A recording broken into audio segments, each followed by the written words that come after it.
So welcome, welcome. How's everyone feeling? Really good, cuz. Awesome. Right. So tonight's topic, if you don't already know, is love and herbs. We want to definitely welcome you all to the Herbalist Lounge. If tonight is your first night, or if you're a certified herb nerd and been rocking with us, there's just a couple things we'd like to mention before we get started. This is not a class or a lecture. This is a gathering where we come to cipher and share knowledge and our herbal experiences. So we ask that you please mute your mic when you're not speaking, just to eliminate background noise. But please feel free to unmute yourself and engage with us, speak. You also can participate in the chat and all that. Okay. Yeah. All right. So your your facilitators for this evening are myself, Martina, and I also have my Spice Sisters. Peace, y'all. This is Asia. Welcome, welcome. And this is Lanita, still awake. Welcome. Thank Nice. you, Anita. We appreciate you. We appreciate you. So speaking of still awake, if y'all don't know, let's go ahead and just represent where we're calling in from real quick. Cause I know we represent all different types time zones over here. I'll go first. It's Martina, and I am calling in from Florida. So I'm on that Eastern time zone. You feel me? It's 8 p.m. Eastern time.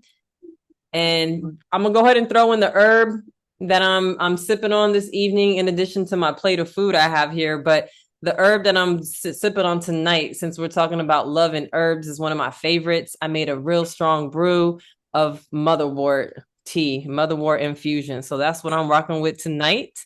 I'm gonna pass the mic to anybody else that wants to go ahead and share. This is Noreen, and I'm the cousin of Lanita. I live in Indianapolis, Indiana, and I may not be able to stay on very long because I am expecting another call. So if you don't see me anymore, then thank you for the invite anyway.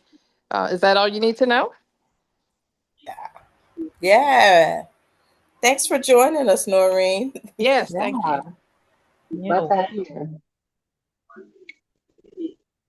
Well, this is Lanita, and I am in Fatigue, Senegal, and it is 1 a.m. here. I don't know whose time zone I'm in, but I can tell you it's 1 in the morning. And I'm sipping on some lemongrass, and it's just a nice mellow mood for this love and herb evening. Hmm. All right, Lanita. All right, so this is Asia. I am currently representing Savannah, Georgia. Whoop, whoop, whoop, whoop. Let's see. I haven't had any herbs. I guess, well, my auntie, she cooked some cabbage with lots of black pepper in it. So, I'm energized from the black pepper. We'll say that.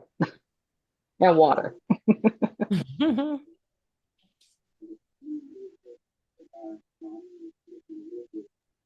Clarissa's in the house from Covington, Georgia. What's up, Clarissa? Nice to be here as always. She's feeling great and happy to be here. Nice topic. The herb that she is feeling tonight is, hey, oh, Clarissa, you feeling lavender? Yes, I love it. Oh, you Round did of applause. it. Glad Hey these lounge is over. everybody.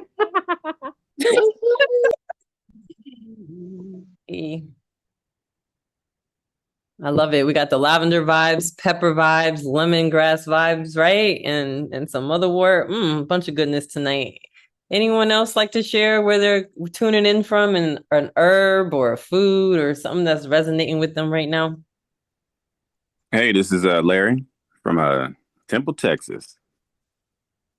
Peace, Larry. Hey, so I'm new to the scene, so I am sipping on hibiscus, cinnamon, and what's the other thing? Cloves. And yeah, I think I put too much hibiscus in there, and so it's really tart. But I'm working it out. Hibiscus is one of my favorite. Welcome. You're new to the scene, but look, I love the herbs that you got going on. That's a great synergy. Nice. Welcome, welcome. Thank you. I had a little bit of help.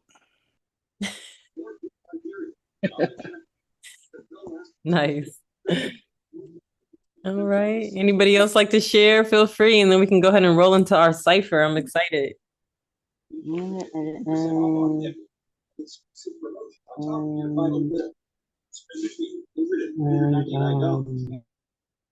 All right, cool. Oh, so I'm looking at the chat and I'm still admitting a few people in as we start to flow. So welcome, welcome if you're just coming in. And we have Victoria. Peace, Victoria. Victoria calling from whoop whoop is calling from El Paso, Texas. Currently drinking a blackberry tea. Oh, nice. Texas is definitely representing tonight. I see. Long time no see, Victoria. It's good to see you. For real, for real. It's so good. All right, y'all, let's do it. So I don't know about you all, but when I hear the topic love and herbs, what comes to mind? Because when we think of love, that can mean a lot of different things to different people, right?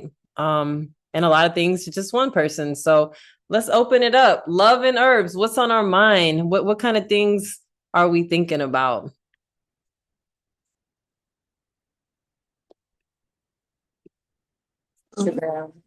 Right. Yeah. Hmm. You know, love, when you say love, I'm thinking of the heart. A little bit of a leg up on the fellas. Absolutely. Right. And also, I And think the we have a hot herbs. mic. I was just going to say, so if you're not muted, please make sure you're muted. Go ahead, Lanita. You know, when you think of love, I think of the heart, and then there's romantic love, and then there's heart health. So we have herbs that can help with both of those.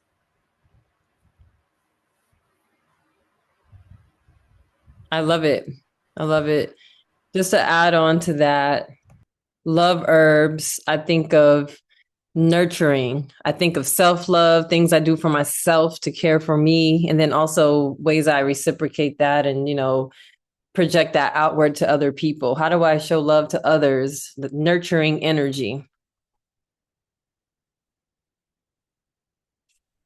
Yes, for sure. And then, like, for me, being here in Georgia, because this is one side of my family, but it just reminded me today because my cousin he was asking me about some stuff for his skin, and people know here and there in my family that I deal in herbs and creams and all the all the things that I do.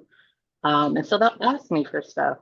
And it just kind of reminded me, like, even when I was in Florida, my grandmother's best friend was asking me for soap, right? But it just reminded me, like, also the love of herbs. Like, a lot of us, we have a love of herbs and the things that they do, and us loving, who we are, how we are, and being able to show that love back to our community and our families too.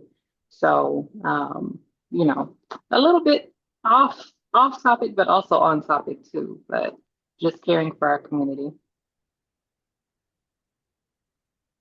I feel like that was right on topic, Asia. Thank you for sharing that because, we think of love, self-love, but love for our community, most definitely, most definitely. And also, I just wanted to say hello to Akua from Canada. Thank you for tuning in. And Akua says the herbs I am representing is ginger, dandelion, and leaf of life. There you go. Nice. Thank you for joining us. It's good to see you. Okay, that's a new name for me. What's leaf of life? What's another name? Leaf of life, Lanita. Ooh. I forgot the name. I'm gonna have to find it. But Lanita, I don't know if you remember back in the day, because I kept talking about this herb that I snuck in from Trinidad, this leaf that grew in my wallet. I don't know if you remember that one, but then I like took it all the way to Hawaii and it actually grew there. It's like Mother of many. I'm gonna find it if we don't. But by the time we get done with this herbalist lounge, I have the botanical name for you.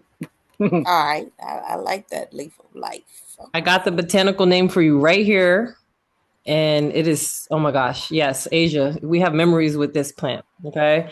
I remember you putting it in your book and how you can basically propagate more plants from just a leaf itself. And if I'm not mistaken, Lanita, it's probably in that book about the maroon herbs of Jamaica, because I learned a lot about this herb when I was in the mountains in Jamaica. This was one of the staple plants. But yeah, you're right. One of the common names is also mother of thousands. And there's a lot of plants with that common name, and some of them are related, but they have those little leaflets that go on the margins. But Bryophyllum pinnatum, leaf of life.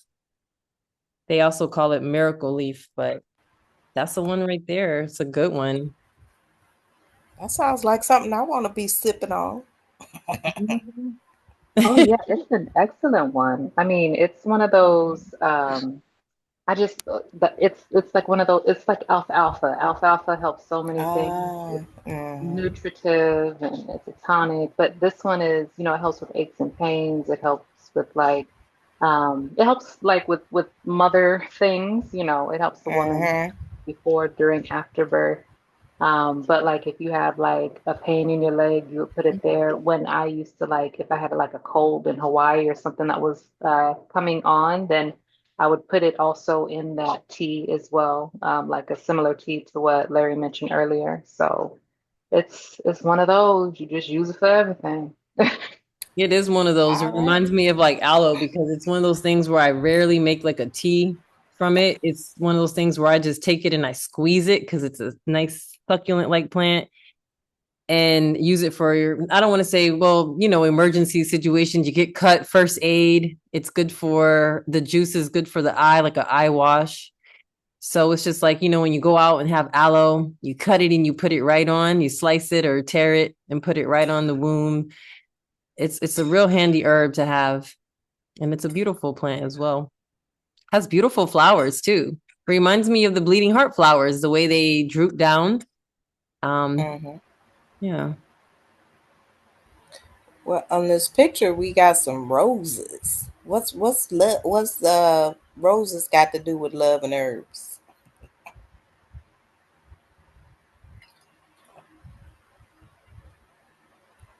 I know for me, I make facial with the roses. With the rose petal and rose water is really good for some self care. Lovely astringent to put on your face. Um, so yeah, that's one aspect of the love in the roses. Anybody else got one? I love rose hips. Rose hips are one of my favorite herbs. And they're just so high in vitamin C. So I like to add it in a lot of different, I like to have them synergize with different herbs. Similar to how I synergize a lot of herbs with hibiscus. Um, it just feels protectant. You start feeling that little cold coming on. I take me a little shot of rose hip tincture. I tincture it with pine needles. I tincture it with motherwort. I just make it with so many different things, and it does have that tangy energy to it, similar to what Larry was saying with the hibiscus. So it synergizes well with bitter herbs. It balances off the bitters or those spicy herbs. And it just smells so good. If you don't just use the rose hips, the petals are so aromatic. And just it just gives so much protective energy when I work with it. Yeah.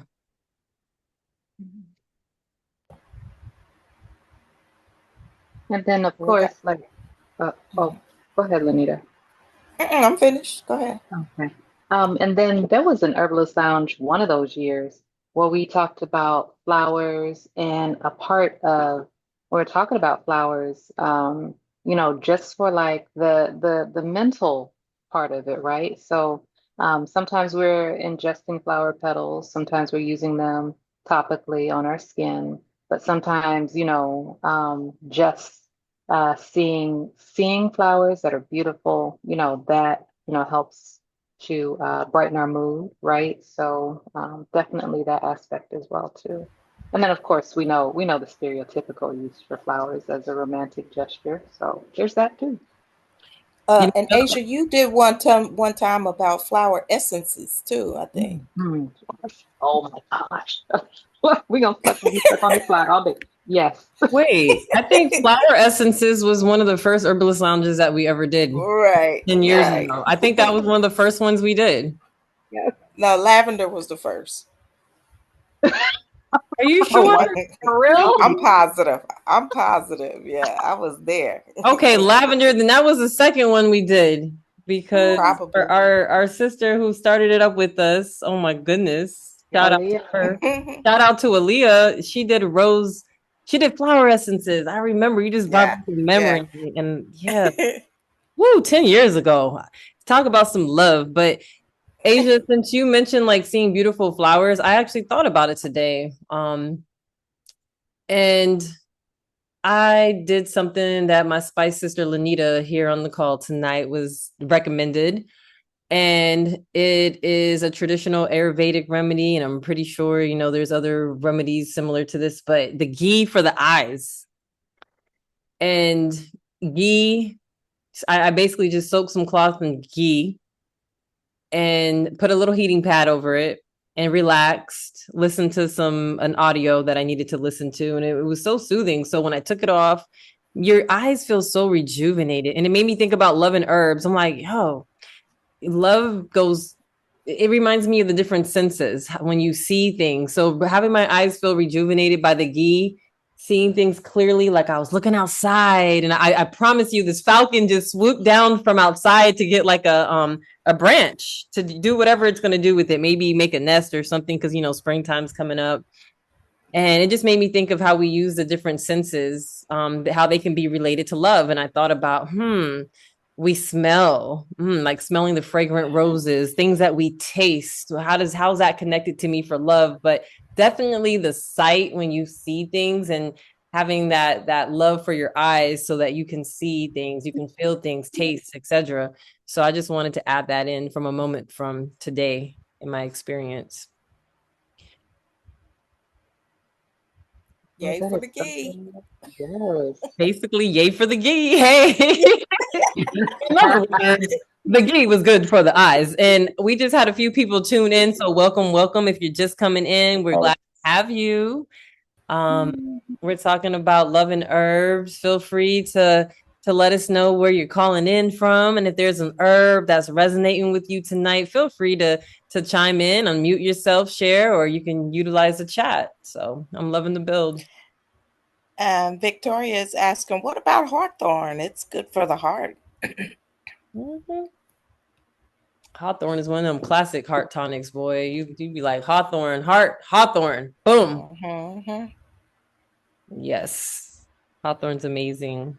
And we got some cloves on the slide. What do cloves do for you? I don't know, Lanita, tell us what do clothes do for you? Doctrine of signatures, Asia. I'm gonna put that on y'all.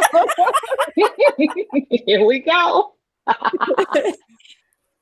That's hilarious. Hey, Well, this is well, the Herbalist Lounge, uncensored. Let's go. well, cloves is a very warming herb. Yeah. So that when it comes down to love, and clove is actually listed on the list of aphrodisiac herbs. So, and that's because it gets that heart warming, it gets the blood pumping, it gets you stimulated. So the cloves can be very effective in enhancing one's mood. So, but cloves is very warming, and it's good for so many things. Besides, I when I think of cloves, I think of toothaches because clove oil is the best thing to put on the gums when you got a toothache. But it can warm you up and prepare your heart for some love. Apparently freshen up the breath too for love. Let's be real. We talk about the senses, that sweet smell of cloves. You said it's analgesic, good for pain. It's good for infection, super high in those volatile oils. Nobody wants to be feeling, bad with pain. to be able to make the most of our love. So yeah, then you got that good circulation going. I like it. All right. Yeah. Welcome, Jerica. Peace and welcome to the Herbalist Lounge. Love it. Looks like we got Georgia in the house tonight. Looks like we got Texas in the house. Good to have you. Good to see you. Well, see you in spirit and energy. uh, all right. Thank you, Clarissa, for inviting more folks. We really appreciate it. Yeah, most definitely. And then also welcome. I think we had a couple more people. Sophia, welcome too. Welcome to the build. Uh, I think this is Clarissa was saying massaging the moms in labor with rose oil is nice because the fragrance is nice as well. What is the massaging? Are you massaging backs, tummies? Where are you massaging them with the rose oil? I've massaged backs, mainly, and hips, Okay. um, Ah. like doing the double hip squeeze. Mhm. So I'll take the oil, warm it up with my hands, of course, and then I'll do a double hip squeeze. Or sometimes if I have a mom that wants maybe a heat pack on her lower back because she's having a lot of back labor. I'll put a heat pack and then I will also massage that area with the rose oil as well. So between applying that sacrum pressure and that double hip squeezes and, implementing the oil is nice. And even shoulders too. Shoulders, arms, hands. Yeah, wherever really that she wants it, that's where I really apply it. But lots of double hip squeezes for sure. Yeah, that rose oil feels good on you, on your skin. I mean, that's really loving yourself. And you don't even have to be in labor to appreciate that one. I could see how that would really help a mom feel better. Thank you, Clarissa. For sure, that was good. All this talk of rose, it made me also think of the other flowers that I use. Obviously, there's lavender flowers. I mean, that's the default for me, but um, the orange blossom water, I will always get that too. So I'll get rose water and orange blossom water. And orange blossom water, I will add it to my teas, but I will also add it to my bath water. So it's just like, it's a very calming, soothing. The way it makes me feel feels like it could be a nervine, something that's calming to the nervous system because that's the effect that it has on me. Not sure if it's classified that way, but and it just really tastes good and it smells good. So yeah, I mean, just flowers in general are just great. They're wonderful. Something I really liked Rose for, I don't know. Oh, it's Victoria talking, by the way. Sorry. um, I noticed it was very like cooling and thirst quenching when I used to when the summers were really hot. I used to sometimes, and I don't know where to find it now, but in Las Cruces, I used to buy this concentrate, sort of like a rose water type beverage. It was very sugary. It did have food coloring in it, but what I used to like doing was diluting it in water when I was really hot, and it just was so refreshing to just add a little bit to water on a hot day. I don't know if it's thirst quenching at all, but that's like one of my favorite memories of tasting rose. It's definitely cooling. And Victoria, I don't know if it's still there because I've been gone for a little bit, but on the west side, I used to go to a Mediterranean restaurant, and on the other side, it had a grocery store. Like it Oh was a yeah. small, yeah. So I don't know if it's still there, but they probably sell like rose water or something very similar. Yeah, and that's probably better too because it doesn't have the food coloring. This one was just like I said, it was bright red. Mm, that's funny. I did kind of like the color, even though I know it wasn't natural, but I was like, you could get that with hibiscus and other things. Beets, if you want to get that food coloring in there. That's more healthy. Pomegranate would be a nice touch. Oh yeah, pomegranate, and then beet has such a beautiful magenta kind of Mhm. color. But yeah, I've always loved the taste of rose in the summer, like in an iced drink. It's so good. Yeah, absolutely. Yeah, that the rose water is really good and cooling, and cucumber water is also very cucumber and mint is very Yeah. loving to your throat in the hot weather. It just like you feel so refreshed all over your body. You feel like your whole body drank the water, not like you just pouring it Yeah. down your throat.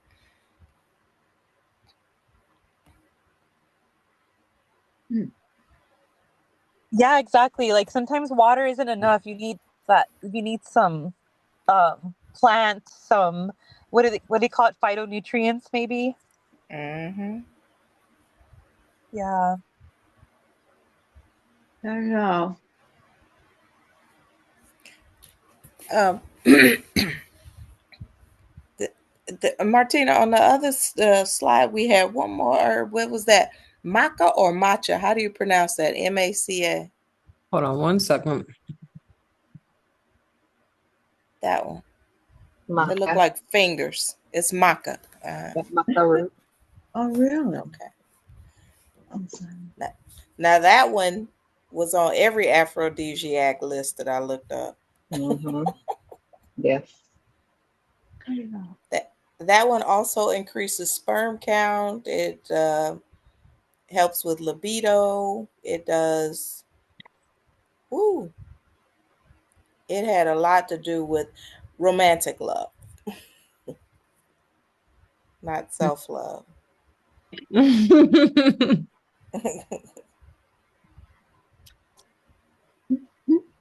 And I was gonna ask Larry, what are you referring to? I know Asia, you and Victoria were speaking. You guys were talking about what specifically were you asking if you can drink that? I wasn't sure. I'm sorry. All right. I've never had cucumber water. So Huh. Okay. Oh, yeah. So that's all like, huh? Like really? Nice. you got to try it. It's really good. Cucumber water, and you put a little mint in there too. And it's awesome. Another revitalizer Mm. is basil water. And I make basil water like sun tea. Just put the basil in the water and sit it outside. And then later, after it's soaked in really good, you can put it in the refrigerator to cool it or whatever. And basil water is really refreshing too. Mhm. But yeah, that cucumber water, ooh, after you've been working in the sun, that one is really good. Hmm. Jerica I says, used I need all these in my breastfeeding room. I love it. Hey. Aw. Hey, Karen. Thanks for joining us. Hello, hello. Yep, I'm just listening to you all. I know nothing. So I'm just listening to all this, all these herbs and everything and what they're, are good for. So I'm a newcomer to everything. Well, hopefully you hear something that you like. We're going to throw out some recipes in a while too. So, Okay.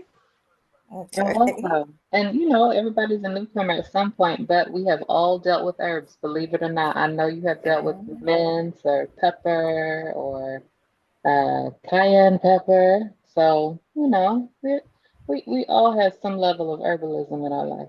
Collard So, greens, black eyed peas, all kale, this, all that stuff. Okra. Listen, it's all herbs, okay? We talking about all these. of them, We talking about preem. Plants rule everything around us, baby. all I'm of eating some greens right now, y'all. So this is self love while I'm loving this convo. maca root.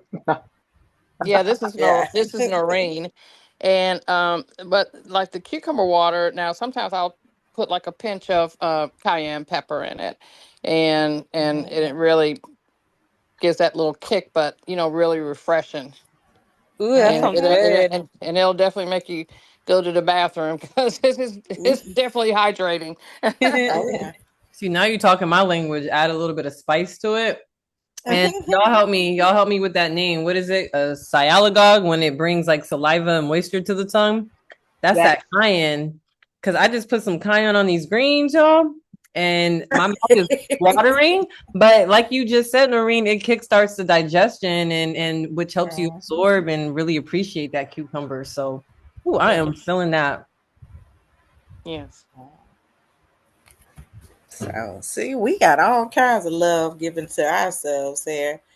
I know of coming up on Valentine's Day, a lot of people get flowers and chocolate. We talk about chocolate being, it really enhances the mood and it stimulates. But if you are using cacao, the real cacao, we were doing mocktails one time and we made some cacao with lavender water. And I have never, I mean, y'all want a loving drink? That's a nice one.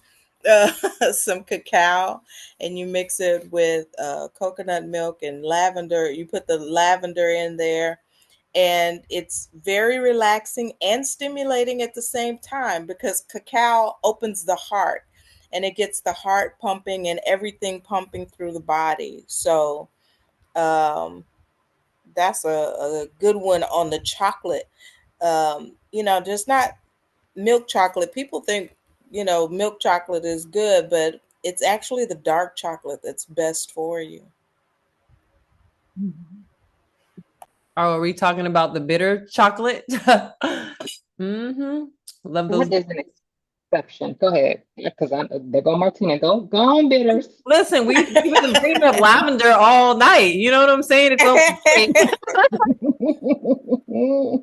Oh, goodness gracious. But yeah, we gotta love them. You gotta love those bitters, y'all. Y'all know I love bitters. But and I'm drinking on motherwort right now. And motherwort's such a great heart tonic. And it's so much more than just that, but it's bitter. So it has an affinity to the womb. It has an affinity for like postpartum work, which is when I started learning more about it during my own postpartum journey. And also, it's just great for the digestive system because it is a bitter herb. So if you take it in tea form, woo, you're gonna get them bitters. Now, I generally take it in a tincture form, so that's the way you can get those bitters with without having to taste so much bitter if you don't want to. But why would you want to do that? But I can say that drinking the motherwort tea, very bitter. Like I said, good for the digestion. I had it like 15-20 minutes before I ate my food. But hearing someone mention the cayenne pepper, that cayenne pepper is really helping as well, because bitter herbs, you already know, they can be very drying. And I remember someone mentioned, hydration. Victoria was talking about hydration, and that's one thing about bitters. They're great, but they'll dry you out. And I like to, incorporate those warming herbs like the cayenne pepper, which kind of helps synergize and keep things balanced. Ginger root, clove is also warming. What are some other warming herbs? Because I know we spoke about a lot of different cooling herbs and just herbs that probably have all different types of energies, right? But yeah, I'm really appreciating these warming herbs to balance out those bitters. But get your bitters too, because they help with the heart, good digestion, everything's connected, Yeah, Martina, I was waiting you to kick in on the bitters when she said dandelion and leaf of life. Mm-hmm. I was like, oh, Martina didn't kick the bitters off. Probably because I have my mouth full, but yeah. Bitters for the liver and the nervous system too. Everything's connected. You know how nature do, but seriously, that you start getting anxious, what starts happening? You get that tummy upset, the butterflies in the stomach. So healing that digestive system and caring for it helps out with that nervousness, anxiety. And speaking of nervousness and anxiety, I always think about our nervine herbs. In Asia, you mentioned orange blossoms.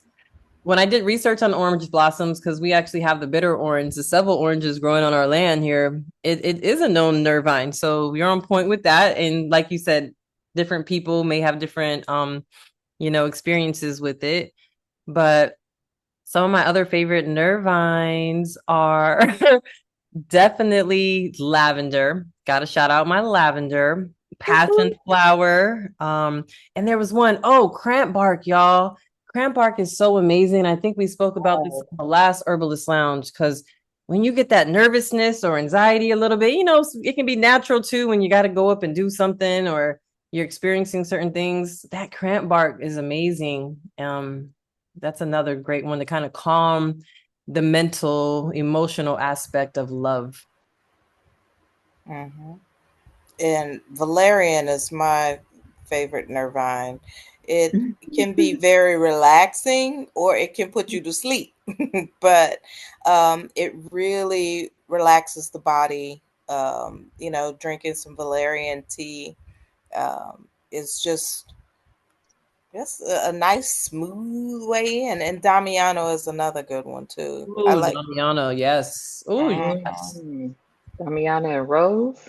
Mm-hmm. Now you're talking. Yep. Damiano Rose. Ooh. Look, Martina, you just said skullcap. We were thinking on the same wavelength because I thought like about you. That's why I said it. the skullcap came through for me this week because it's like in life now. Like I'm at that point where I'm like, okay, it's time to have deep conversations with people. You know what I'm saying? And so it's just like I was like, okay, it's time for a deep conversation. Let me get some skull because I have skullcap honey right now, like a big old jar of it. So I took a spoonful, and like an hour later, I was like, yeah, this is nice. It feels good. I love that. Skullcap honey. It's great. You could just add it to your tea. Like if you're putting honey in your tea, just take a spoonful of that, and now you have both of them together. On the go. Shoot. Let's have these conversations. I got my skullcap honey. I got my apply. I love it.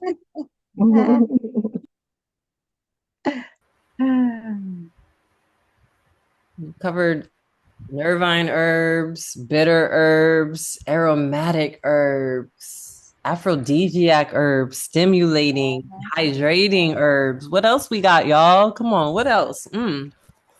How we love on our skin. Within. Bitters, bitters for the liver, because that liver is connected to that skin. Let me stop. Um, when I think about the skin, burdock and calendula are for me. Had a lot of good experience with calendula just in oils and topically using calendula. It's also a bitter herb if you use it as a tea, but then it also helps, with just helping systemically working inside the body with the lymphatic system and the liver, which can in turn help with your skin as well. This is Noreen. I do have a question. Hey. I normally don't do the leafy herbs. I have done them before, but I mainly do the tinctures. And I was wanting to know, I was just going to give you a list of the tinctures that I take. And I want to see if any of them can be eliminated because either they're doing the same function, I'm not sure, you know.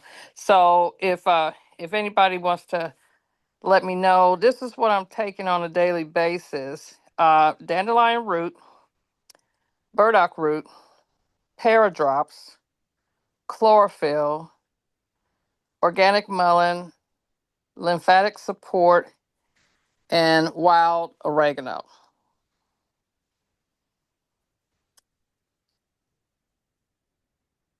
So that's mainly what I do as far as tinctures. And I was want to know if taking all those are okay, or can I eliminate one or more because they pretty much do the same function. Well, just to kind of speak on it, I know Asia, Lanita probably, or anyone else can add on to it. So I'll just go ahead and initially say, those are all wonderful herbs. And when we're dealing with the tinctures, those are the more concentrated forms of those herbs too. Right. And I'm gonna be honest with you, I can take all kinds of herbs, but I work with herbs purposefully, intentionally.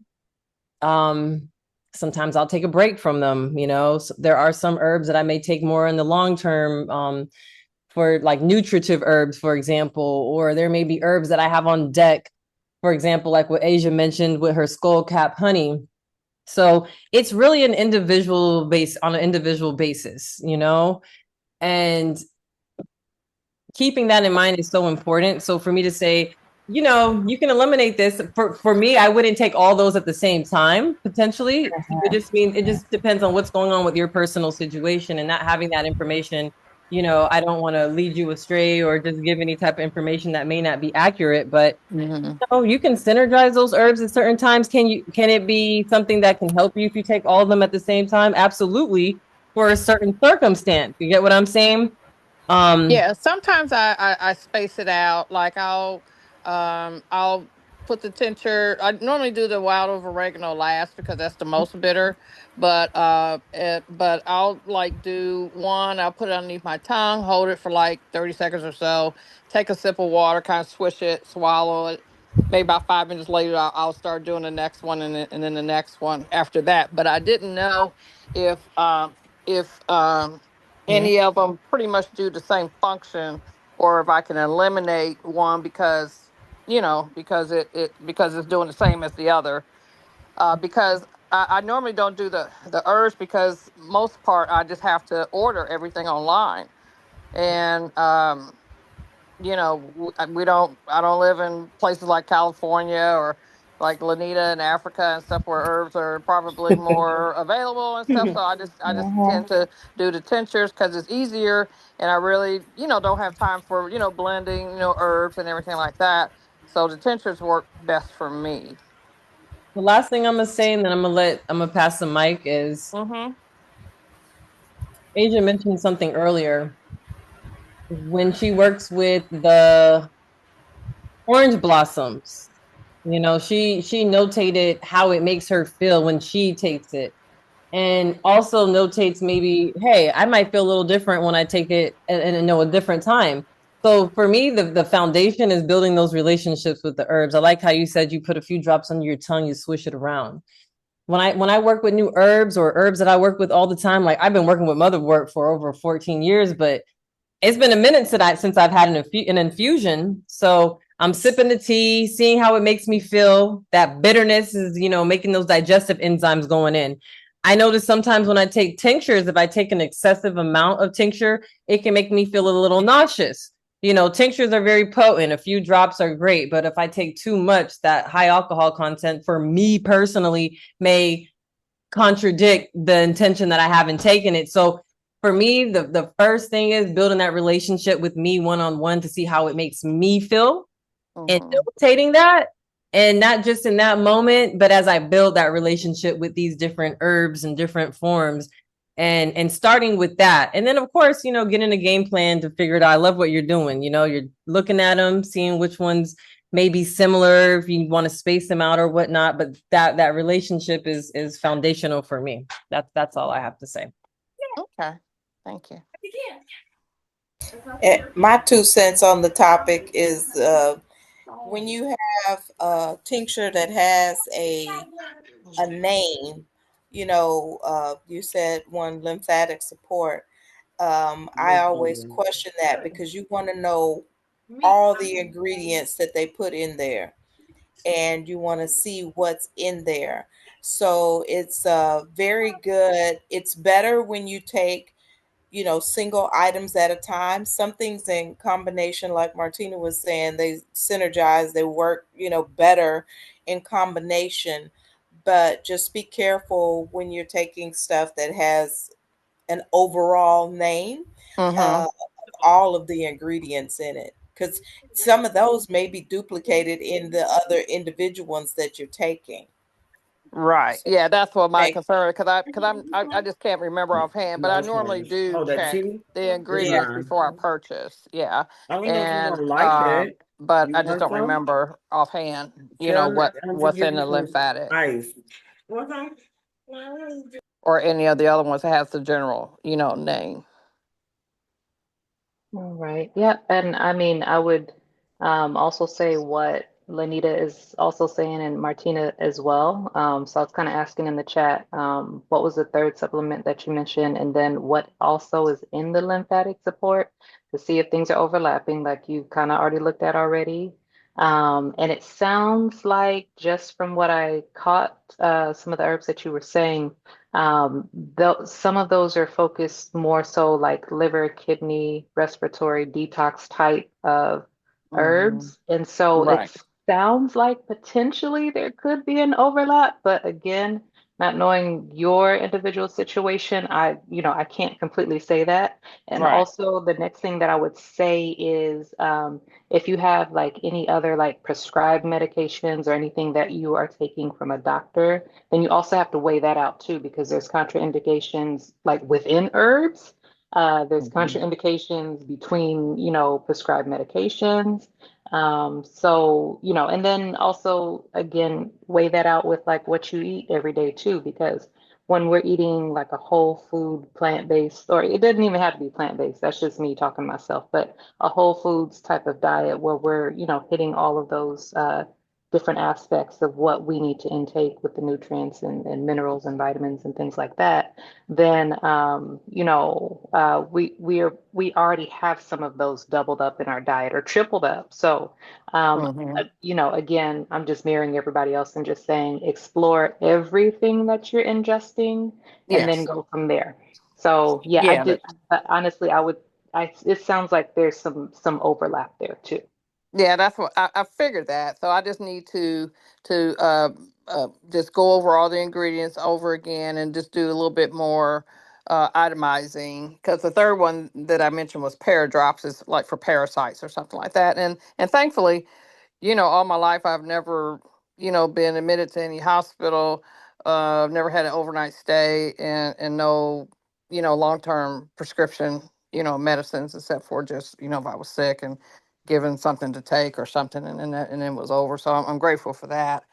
So, but I will do more research, because see, I know how I am. I hear about something, I say, oh yeah, let me try it, and then it's like, oh yeah, let me try it. And then next thing I was like, wait a minute, now, does this do the same thing as the other or something? And I lose track. So I just gotta just get back on track. And then, like I said, I don't have a problem eliminating something if it is overlapping another tincture. So, but You thank you said the for other your one, insight. The paradrops you said is the Paradrops is for parasites. yeah, like for parasites. Just I got and I, I did that I mainly got like one for that tastes cleansing. I got one that tastes really good for you, that you Mm-hmm. can add, and you don't have to do it all the time. You just do it like seasonally as Mm-hmm. a cleanse for your system. Right. Cilantro. Cilantro is very good Oh, anti-parasitic. I hate Okay. cilantro. Okay. What Yeah. about coriander? Coriander seeds. Have you ever Okay. worked with that? Coriander Mm-mm. seeds are they're actually they're really good in when you're cooking with them, and that's also a very good anti-parasitic, and that kind of cleanse is good to do unless you're eating a lot of raw meat or meat that's barely cooked. But otherwise, those that's a cleanse that you can do like with Mm-hmm. each season. Right. Right. Okay. Okay. So loving on our digestive system, Thank we you. got to take Thank care you, of it. ladies. I'm over here playing in the chat talking about pumpkin seeds, yum. And then I put wormwood. Oh yeah. Wormwood. Uh-uh. Yum. Uh-uh. You said we make it on our digestive system. So Oh yeah. Look here, I'm repping for a bitter wormwood. Asia, I'm gonna say the G word, gentian. Ooh, Ah, that throws me for a loop. I'm like, woo. Um, Larry said in the chat, is building a relationship the same as building a tolerance on herb? For me, no, because I know I brought up building ah. a relationship.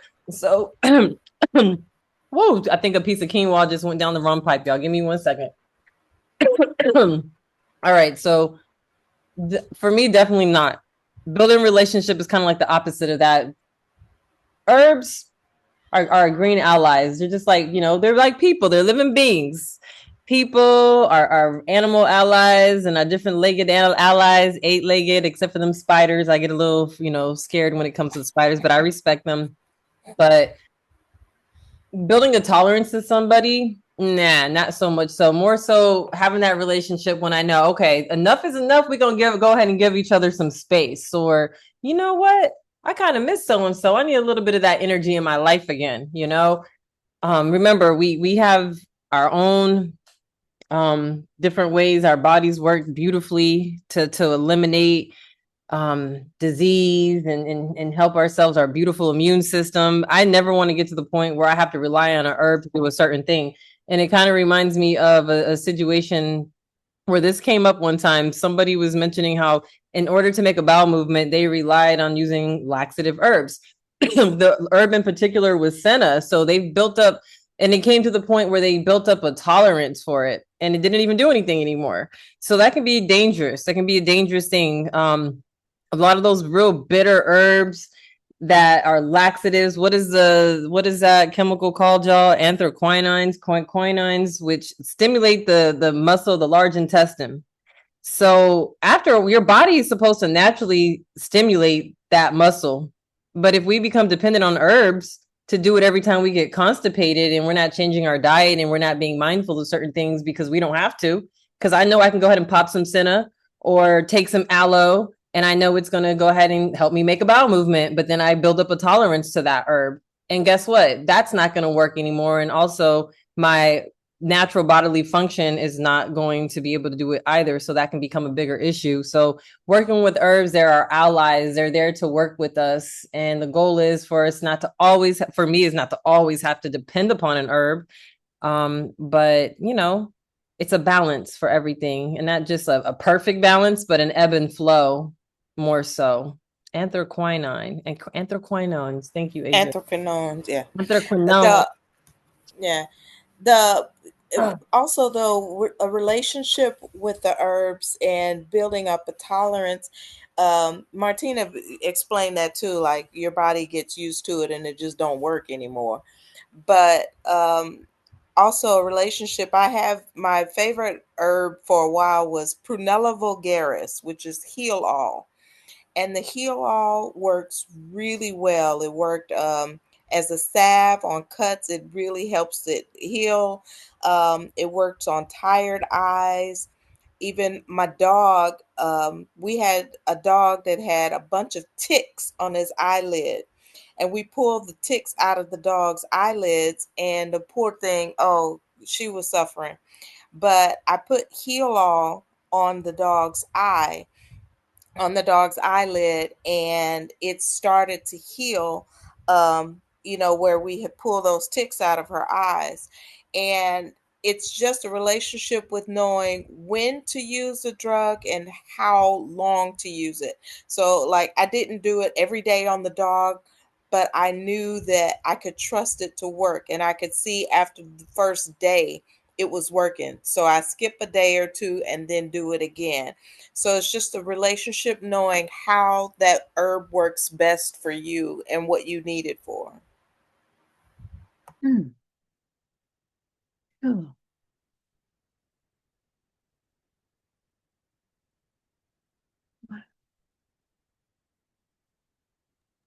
All right, that was good. That was a great point. And Victoria says, do we build a tolerance to all herbs? Oh yeah, yeah. So, I mean, yes and no. It's one of those things, right? So I would say yes in the sense of, so let's think about it. There are some very common herbs that we ingest all the time. And so when we talk about like people's level of heat and spice that they can handle. The capsation, I can't say it right. Y'all know what I'm talking about. The spice level of peppers, right? Some people have a very high tolerance of that, while some people have a very low tolerance. And sometimes, perhaps, the people that have a very high tolerance is because they've built that up over time versus people who might not even like want to put black pepper on their food. So they don't like that spiciness at all, right? So that's a good example of building up tolerance. Um, and it doesn't mean that all tolerance is negative either. It just, again, it depends on the herbs. As working as a pharmacist, I would have people come in and ask me for something to sleep over the counter, and I would recommend valerian root. And they would come back and say, "Oh, that worked great. Oh, that's so good." And then in about a month or so, they come back and say, "That's not working anymore." Well, you can't take it every night and depend on that to give you the sleep. At some point, you have to work out what's causing figure out why it's not helping you, why you're not sleeping. So we can't just fix our problems with an herb, and overuse over time, your body, it doesn't give you the same effect that it did before. So that's what she was talking about with tolerance. Absolutely. And then I'm thinking about it too. Sometimes you may react differently to certain herbs or foods. And it can be other things going on. Sometimes we kind of leave that out. Like, oh, I'm building up a tolerance to this. Maybe you didn't have a high tolerance the last time. Maybe it was different things you were doing that weren't even related to the foods you were eating, you know, other type of lifestyle things. So just keeping everything in mind holistically and how that can affect how we tolerate certain herbs too. I don't know, Larry. We ain't saying to stop making hibiscus tea so much. You need to make that hibiscus tea. 2 weeks on, 1 week off. That's the suggestion, right, Asia? Yep. Mm-hmm. Well, here in Senegal, they're drinking hibiscus all the time. And it just depends. Are you drinking it just because it tastes good? Or are you drinking it for a specific purpose? Because if you're drinking it to, help with something, yes, you may build up a tolerance. But if you're drinking it just because it tastes good, ain't nothing wrong with that. You can drink that every day. Yeah, I think I do the overuse of honey. So it actually, I guess, relaxes me, towards the end of the night. Hmm. And so, of course, I like the bitter and sweetness, the mix with the hibiscus and the honey. But also don't want to build a tolerance to where I don't feel relaxed after a while. So,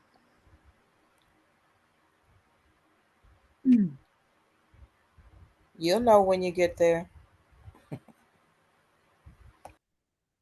okay. I love the way Lanita said that. You'll know when you get there. I'm scared, y'all. No, let me stop. That's good medicine right there. You'll know when you get there. Observation.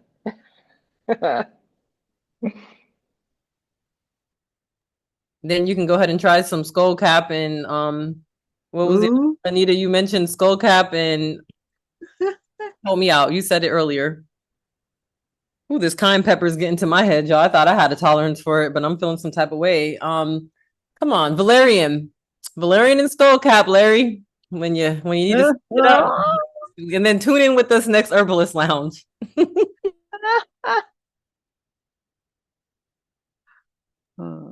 Every second Monday of the month.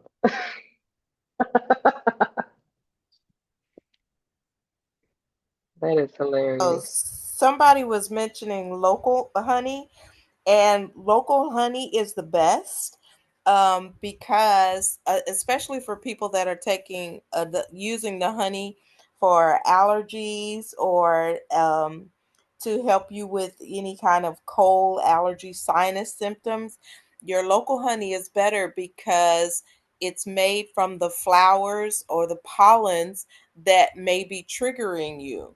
So that local honey is definitely a gem in your specific region. Also, just local plants and herbs in general, because you know they're fighting against the same environmental stressors as you are. So get some of them greens that was grown fresh locally somewhere if you can. Not every single thing's going to grow local. I get that. A lot of things are regional, but a lot of these plants are dealing with these environmental stressors, and that initiates them to create these phytochemicals to protect themselves because they're intelligent beings. And then we eat them and we intake some of those, phytonutrients and chemicals to also help sustain us nutritionally and help sustain our immune system. So that local tip is really important. Get as much of that as you can. Yummy, yummy. Mm-hmm. Yes, phytonutrients is the word. Huh. Sophia asking, how do you feel about agave as a sweetener? Um, I want to know. I want to hear that answer too, because I just found out that agave is what they use to make tequila.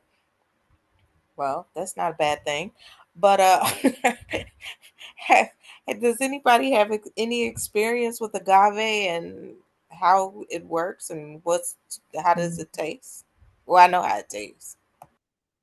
Yeah, I mean, so for me and my experience and some of the things that I've heard is sometimes agave can be a mixed bag. I think that we have to look at the source of where it is coming from.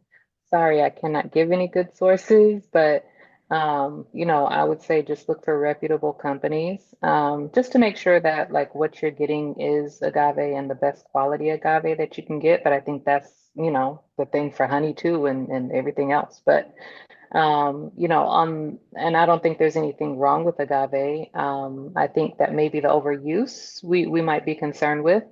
But also like on the flip side of that part, there was somebody that I was following a while ago, but they were doing some research on agave, and the research that they were finding that it causes a really high spike in the blood sugar when you're ingesting it, and then you kind of crash. But that could have been for them, not quite sure. So, you can look into that further so you can get more information. But overall, I haven't heard anything that's just truly damaging about agave. Now, like tequila, on the other hand, um, yeah, so like, they're trying to advertise tequila now and, talk about how it's sugar free and, it's from the agave plant and it's actually is not No, sugar it's free. not.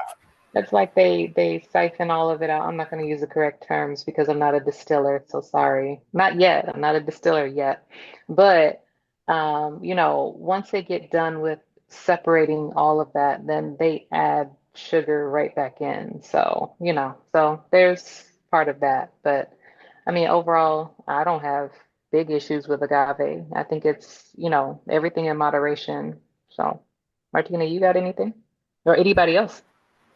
Hi. I like agave. Martina, we saw that huge agave in Morocco. Remember? What? Listen, first of all, I love agave. It's just a beautiful being. It has such a beautiful presence and energy. And I love how, like, you can take the needles with consent and respect and make like a needle and thread from it.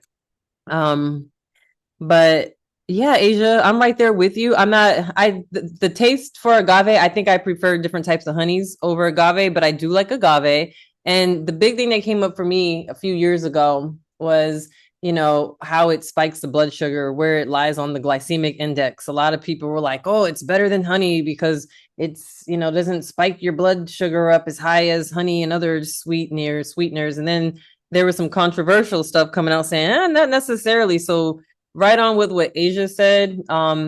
Everybody's different, and whether it's honey, agave, or whatever, keep that in moderation, and be true to you. What works for you, you know yourself. But yeah.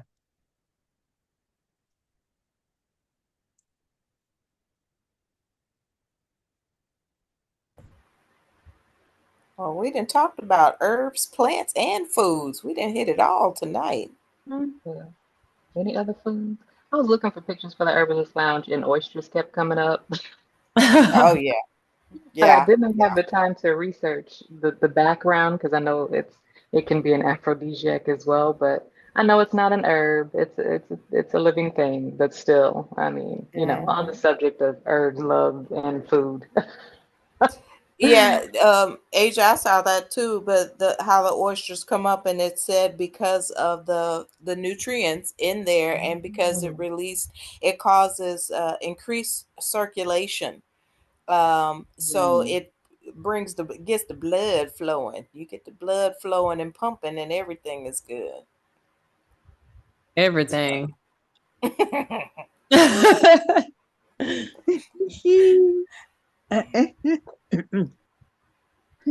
Anybody else have anything they'd like to add on the topic? Larry. I just look at the chat and I'm like reading Clarissa's beautiful comment about the medicine ball. Clarissa says, I always order a medicine ball. I substitute the honey for agave. It's really good. Thanks for the insight tonight on agave. Dope. And then Larry pops up with the no no no no. I love it. I don't know if this is the right time to ask this question or if it could be saved for later, but I just wanted to know, like, what herbs do you all recommend or plants do you recommend for grief? Because I feel like that's a big part of love. Like, Oh, yeah. grief is a result of love, and there's just so much of that going on continuously. And the one that I learned about was hawthorn. I have a friend that makes a tea called Sana Sana Corazon. So, like, if any of you guys are familiar with the phrase "sana sana colita de rana," that's like something used. Asia, you might have heard that a few times when you were in El Paso, and it's kind of a funny saying. "Sana sana colita de rana" is like it's like a soothing saying, but like the tail of the frog. I don't know. I honestly don't know like the origins of why we say that, but like when somebody hurts themselves, you rub where it hurts and say sana sana corita. It's like a soothing thing to say to get it out of your mind. Anyway, this friend made a tea called sana sana corazon to soothe the heart, and the herb that stood out to me, or I guess plant, because it's a berry too, right? Is a hawthorn berry. But I just wondered what other ones do you all turn to if you do when it comes to grief. Sorry for rambling a little bit. Oh, that was great. Great question. I like cacao. Cacao is very, like I say, it's a heart opener and it allows people to, I don't want to say just let go, but it allows that heart to open up and make space for the transition of a person or transition of a relationship or whatever. So the cacao, and like I was saying, make the simple syrup out of lavender to sweeten it, and it's very nurturing in a grief situation, be it death or just a physical transition or transition in a relationship or job. That cacao is really soothing, I find. I love That's that. Go ahead. I was gonna say that's beautiful. You got me thinking about how I did one time attend a cacao ceremony that was held locally by somebody from out of town who was more familiar, who had lived in Guatemala and got familiar with cacao on a deeper level. And we had to fast so that it got to the bloodstream, I guess, more. And like you said, it was a bit of a heart opener. We all kind of it opened with us all sort of talking about what it is that we wanted to bring with us and what we wanted to heal. And it just kind of reminds me what you were saying, that I'm realizing again like why it was the cacao that we made a part of the ceremony. And um yeah, it it's so many different cultures I think that turn to it, and especially like pre-Columbian Mexico in ceremony. Like it's like not the sweet chocolate that we're used to, like you were saying earlier. It's thicker, it's a little chalky, but very nourishing. Yeah, for sure. There was one that I talked about last time in our last Herbalist Lounge, and it was hyssop.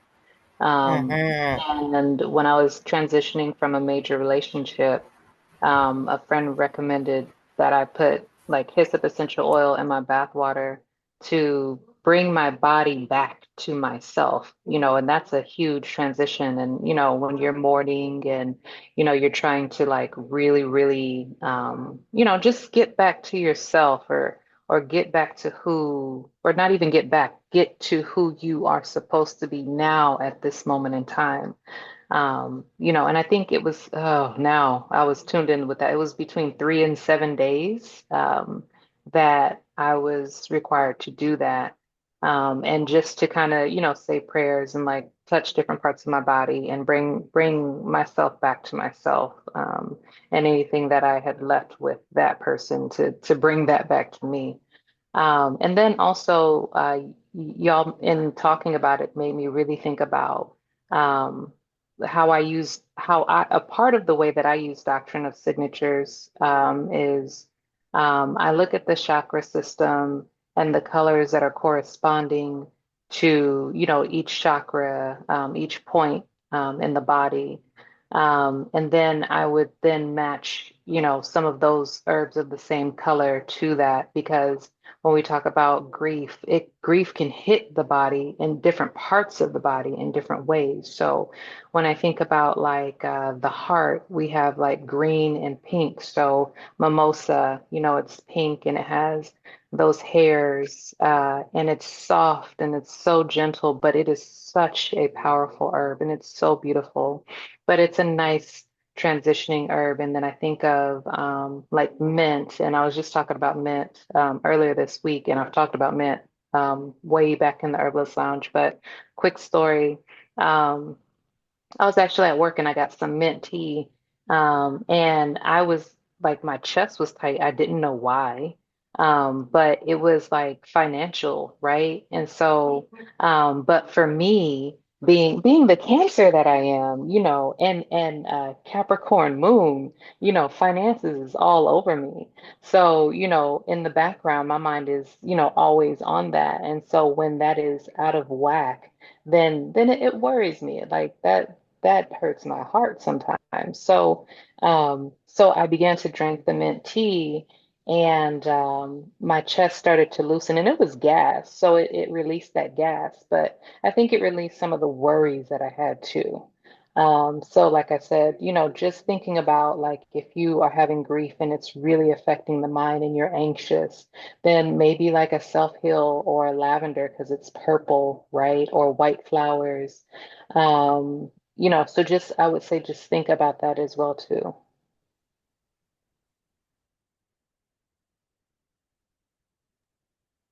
Yeah, I think all those Chakras. wonderful. Um, and just to add in for me, definitely, grief is a process. And during different phases, you may need to call on different herbs or different allies, you know. And this past year, I've experienced the transition of my father, who him and I were extremely close. And like I said, it's a process. And there was times when I needed to call on certain herbs for energy. And hearing Lanita talk about the energy of cacao, that really resonates with my spirit right now. Hearing you talk about it, how it opens up the heart energetically, spiritually, but also there's times when you have to get things done, like Asia said, that Capricorn moon in you, Asia. My moon is in Pisces. I'm over here dreaming and stuff, but there's times where you got to get up and still do things, that cacao can give you heart openings, moving energy that you need to sustain you. I also think of herbs like, yerba mate. I love yerba mate, green tea to get things moving when I need to. Energetically cleansing to help me focus, like rosemary. I find rosemary and frankincense to be very grounding.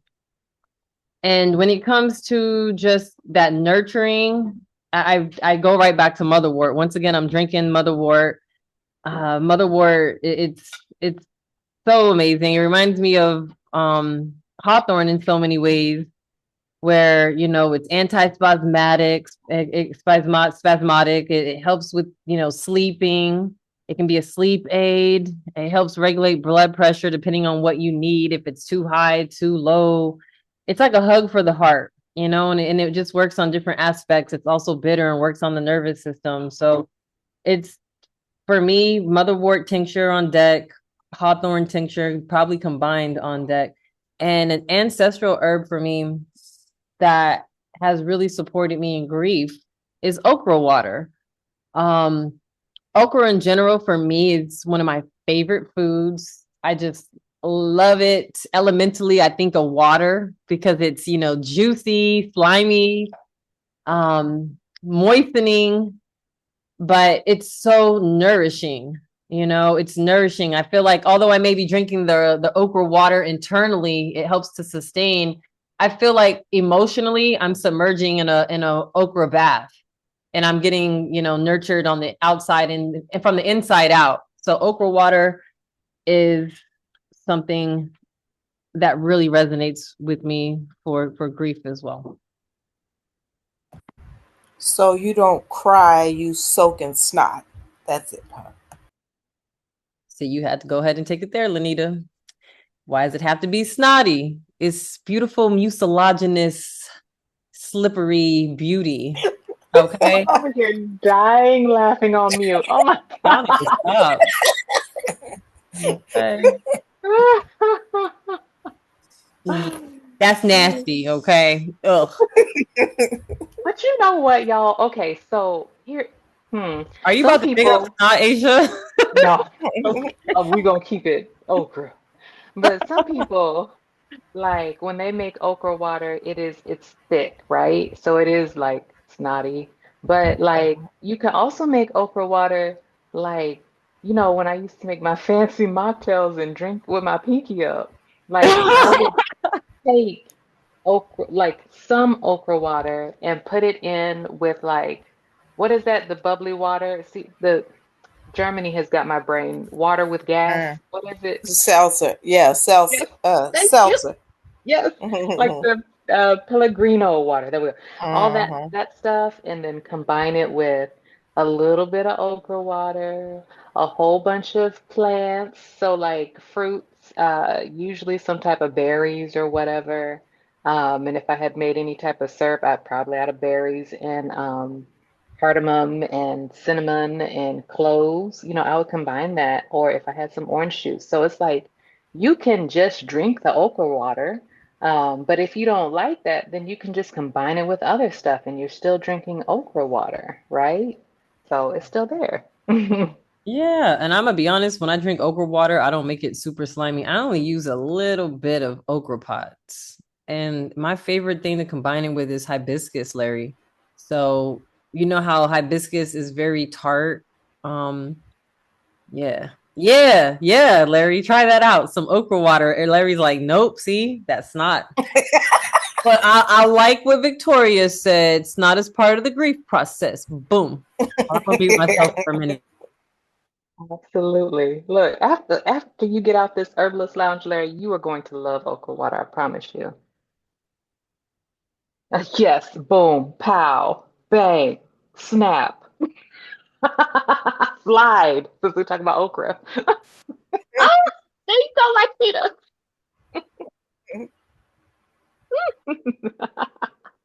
Sorry, I had to Hilarious. represent Florida. Trick Daddy Dollar, slip and slide record.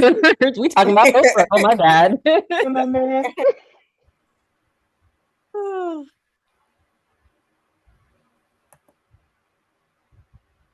So, Hilarious. Victoria, as far as how much do you add again? I want you to experiment with that. But here's the deal: you can do hot water; it'll make a quicker infusion, or you can do a cold infusion and just use room temperature water and let it sit for at least like 5 to 6 hours, or just do it overnight. So it's up to you. Either way, quicker you can do it with hot water, and then you may want to wait till it cools off, right? I like to soak mine overnight. Try a couple of pods, and it depends on the ratio of water that you have. And then you can always dilute it with a little bit of extra water, or like tea, like Asia mentioned. If you made some hibiscus clove tea, you can mix 1 part okra water if it was too thick. So you can work with it and find out what the good mix is for you.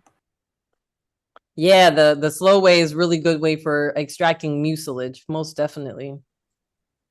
Mm-hmm. And hibiscus is also mucilaginous. So when you put the two of those together, you do get a nice mixture, but it's not overly thick. So it's more palatable, my opinion, anyway. All right, good stuff. Yes, big up the Mallow family. We'll save this for another herbalist lounge, but something to explore using that as a thickener for certain foods. So that's another way in which you can use those mucilaginous bruise.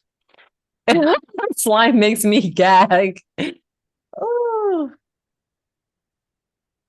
all right, nice. Anything else coming up before we get to our wrap up slide and share upcoming events? Anything else we want to share?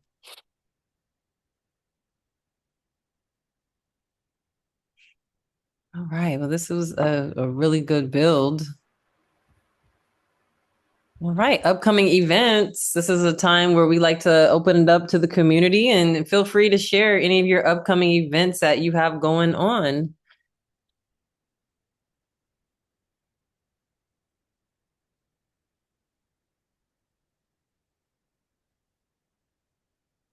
It looks like a lot of people are going to have an okra party over the next few days. Yes, more okra. I love it. Mm-hmm. But that is absolutely something that me and Martina 100% agree on. Mm-hmm. Wow. 100%. We can just And have me this too. convo about I the like bitters one okra. day. Oh, and Lanita too. Oh, see, look. Okay, because you know the spice sisters, like we agree on herbs and spices, but like it's not always that we like 100% like agree on All like right. one herb at the same time. Lanita, Asia That's was trying right. to be funny. Asia was basically saying, I don't do the bitters like that, Martina. Saying it passively about that okra, but it's all good. We're trying to find common ground this year. Oh Right. my goodness. That's hilarious. Oh my goodness. Motherwort, is it good while breastfeeding? Martina, I'm gonna let you answer that. I believe I know the answer, but I'm gonna let you go for that one. Want to be mindful. I don't recommend it for breastfeeding. And it all depends on the amount that you take. Hawthorn is a great one to take. That's not really doesn't have any controversy around it. Hawthorn, motherwort though is a beautiful postpartum herb. I use it, but in small amounts and in tincture form versus taking big infusions, if that makes sense. So this is a situation, especially when we're talking about breastfeeding, postpartum time, or period, birth in general. You have to be very, very mindful. There's certain herbs I'm just like absolutely not for certain periods, but motherwort definitely has an affinity to the postpartum period. It can be great for, postpartum hemorrhaging, and it's mother's herb. So it's great for that postpartum anxiety. Now, like I said, the way I take it is a few drops under the tongue. Being mindful, because it can be a very bitter herb. You don't want to take high amounts of any type of herb while breastfeeding in potent amounts. You just want to be mindful because everything passes along to baby, if that makes sense. So.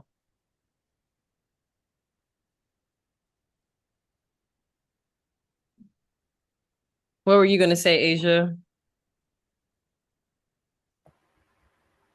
It was going to be very similar. Like since you could be passing it on to the baby, you have to definitely look at the properties of it and the effects on Absolutely. baby. Absolutely. And generally speaking, people do not recommend it during while breastfeeding. So, there are other herbs you can take, like I said, for similar things such as passion flower. We mentioned hawthorn for the heart tonics. Lemon balm is a good one that can really help ease the nerves, relax.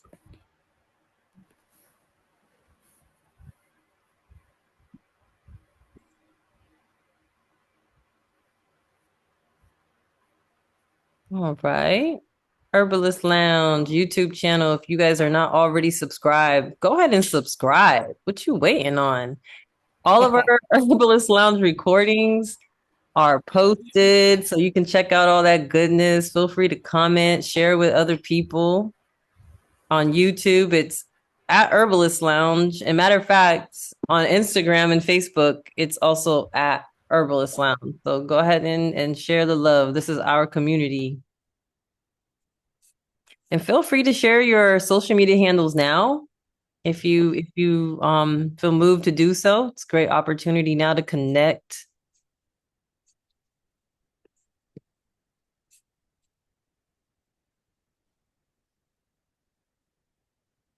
Thank you, Larry. The Herbalist Lounge thanks you. Hope you enjoyed your first time at the Herbalist Lounge. All right. Lanita, Asia, do any of y'all want to speak on this herbal goodness on our Thinkific course?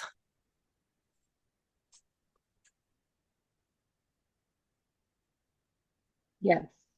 All right, so we have our lovely kitchen medicine making workshop. So we just explored and broke down herbs that can be sitting on your kitchen cabinet, on your spice rack, and how you can use those every day. But we got fancy too because we are some fancy, spicy ladies as well. So Lanita was making popsicles with the spices and the herbs. I made like a mushroom broth with some spices and some herbs. Martina was making like poultices and just different things like topicals as well. So there's a lot of different things that we just have, and you can make it out of what you have sitting there today, and use that to continue to maintain the health for you and your family, and to even edify your health. So it's just a great class to take, and that is at herbalist slash, or not even slash, sorry, dash lounge.thinkific.com. So we'll throw that in the chat.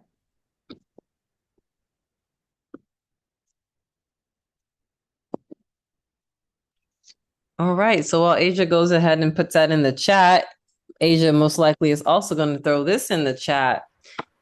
If you aren't subscribed to our mail list, go ahead and feel free to do that. We notify you of upcoming events and give you a reminder before the Herbalist Lounge, which is every second Monday of the month. But you know how sometimes things pop up and you're like, oh, wow, it's Monday. It's the second Monday already. We'll go ahead and send you a gentle reminder in your inbox and, share our herbal love with you. So we'll go ahead and throw that in the chat as well. So you can subscribe if you haven't already done so. All right. Can't do it. All right. So the course was just posted. Thank you, Asia. And then the mail subscription link. All right, y'all. Does anybody have any last remarks or comments that they would like to share before we part ways?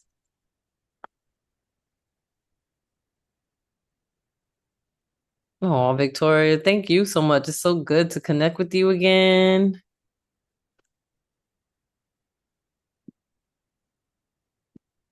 Always a pleasure, Clarissa. You already know. Pew, pew. That's wonderful. I was trying to find the unmute button. Yeah, that's funny. Y'all crack me up. Thank y'all for coming to the Herbalist Lounge tonight. It was really fun. We actually stayed a little bit longer because it was really fun, and we love doing it. So thank you all for coming. If you have herbal friends that you would like to bring back the next second Monday of the month, then please bring them, or people that are herbal curious. We love to talk and chat and trade recipes and all the herbal things. So, you know what we didn't do tonight, y'all? We did not say Oh, thank you to the pet our sitters and ancestors. the Oh, when ancestors. you said that, I was like, oh, I have my hands up in the air right now.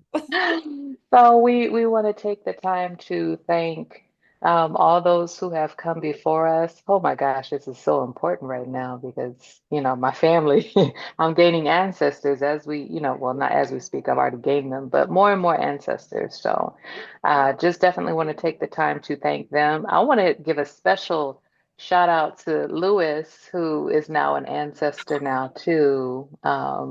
So thank you, Lewis, for all the time that you have given all of us and the wonderful gifts and the laughs. And we will miss you, homie. We will say your name, Lewis. And All Lewis is a llama, by the way, y'all. Stop He's the laughing, Blackland Lanita. Ranch. He's the Blackland Ranch mascot. So yeah, we're gonna miss Lewis. I'm gonna miss him. That was my secret boo thing. Not really too secret though. Oh. Right, but thank you for that, Asia.